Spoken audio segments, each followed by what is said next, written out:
धार में कविता पर बवाल, मनोज झा पर लगा ठाकुरों का अपमान करने का आरोप। बाहुबली नेता आनंद मोहन और उनके बेटे चेतन आनंद ने मनोज झा पर किया जोरदार प्रहार, जीप काटकर फेंकने की मिली धमकी।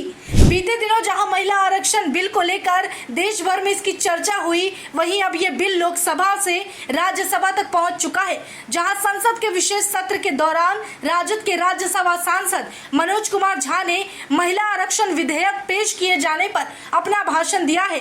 लेकिन मनोज झा के द्वारा दिया गया भाषण अब उन पर भारी पड़ रहा है। दरअसल राज्यसभा में भाषण देते हुए उन्होंने ओम प्रकाश वाल्मीकि की एक कविता ठाकुर का कुआं पढ़ी और उस कविता को पढ़ने के बाद राजनीतिक बवाल शुरू हो चुका है। दरअसल राजद के नेताओं के बीच ही आपस में झड़प हो गई है और एक दूसरे के बात से लोग आहत हो रहे हैं। जानकारी के लिए बताते चले कि मनोज झा जिस कविता के कारण उनके ही पार्टी के लोग उन्हें निशाने पर ले रहे हैं और बात इतनी बढ़ गई है कि जीप काटने तक की धमकी खुलेआम मनोज झा को मिल गई है। मनोज झा के द्वारा पढ़ी गई इस कविता को लेकर राजद के बाहुबली नेता आनंद मोहन और उनके बेटे विधायक चेतन आनंद मोहन ने मोहन झा पर जोरदार प्रहार किया है और उन पर ठाकुरों का अपमान करने का आरोप लगाया है। वहीं आनंद मोहन यहीं खामोश नहीं रहे, बल्कि उन्होंने कहा कि अगर वो राज्यसभा में होते तो मनोज झा के जीभ को खींचकर आसन की ओर उछाल देते।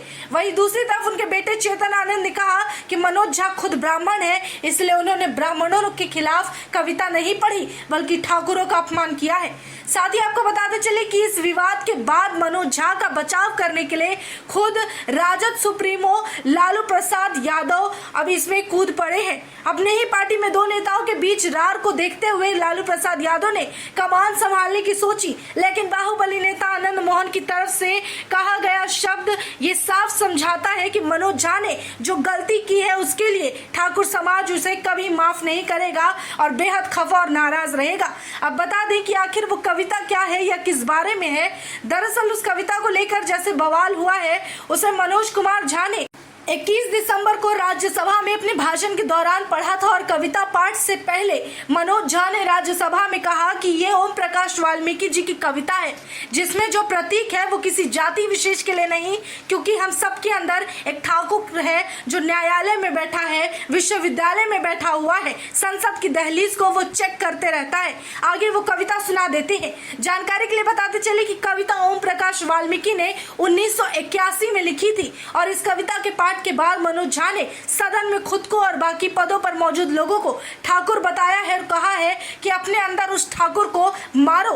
वहीं इस विवाद को लेकर भाजपा नेता राघवेंद्र प्रताप सिंह ने भी कहा कि यदि मैं राजद में होता तो इस समय राजद में रहने के बाद निश्चित तौर पर लालू जी इनको बुलवाकर एक थप्पड़ कसकर मारते और कहते कि देखो गलत शब्दों का प्रयोग राजपूत के खिलाफ या किसी के खिलाफ तुम गलत किए हो।